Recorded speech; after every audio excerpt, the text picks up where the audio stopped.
House Speaker Faustino D. III, and honorable members of the House of Representatives, Chief Justice Alexander Gesmundo, and honorable justices of the Supreme Court, His Excellency, the Most Reverend Charles John Brown, and esteemed members of the Diplomatic Corps, Executive Secretary Ralph Recto, and honorable members of the Cabinet, First Lady Luis Araneta Marcos, other distinguished guests, ladies and gentlemen, good afternoon.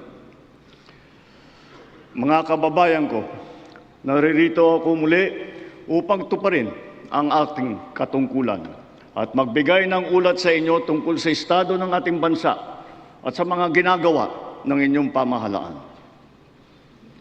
Isang taon na ang nakalipas mula noong huli akong tumayo rito upang ilantad ang katiwalian na nadiskubre namin sa mga flood control project.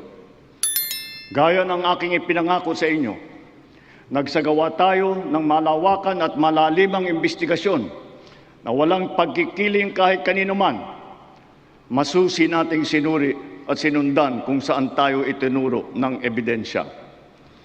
Lahat ng kailangang gawin ay ginawa natin upang matuntun ang punot dulo. Mayroon ng mga unang nakasuhan at nakulong, mga kontratista, matataas na opisyal, pati na mga mambabatas. At dumating na tayo sa punto na ayon sa Ombudsman ay malapit na ang paghain ng patong-patong na kaso labang sa dating Speaker. Masakit man sa akin ito, ngunit kailangan nating gawin ang tama. Hindi ako pangulo ng aking pamilya. Hindi ako pangulo ng aking kaibigan.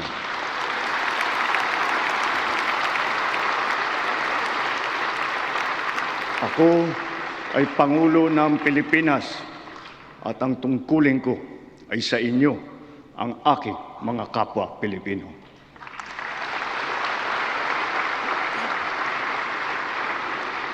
Kaakibat ng mga naisampang mga kaso, tiniyak ng inyong pamahalaan na mababawi mula sa mga nagsabwatan ang nakuha nilang pera ng taong bayan. Gayon din, pinigilan natin ang paglabas ng pera ng bayan na ipambayad pa dapat sa mga depektibo, peke o guni-guning mga proyekto at mapupunta lamang sa mga bulsa ng mga tiwalaing kontraktor at opisyal.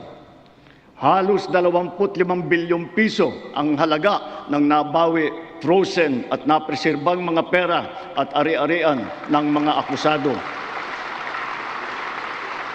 Ang mahigit 800 milyong piso dito ay agad nating nabalik sa Treasury. Lahat ng mababawi mula sa mga sangkot na tiwali ay agad ibabalik sa kaban ng bayan. Ipinapaubaya na natin ang pag-uusig sa Ombudsman at sa ating mga pinalakas na National Prosecution Service. Nananalig din tayo sa makatarungang hatol ng hukuman. Makakaasa kayo na ang gulong ng hustisya ay tumatakbo.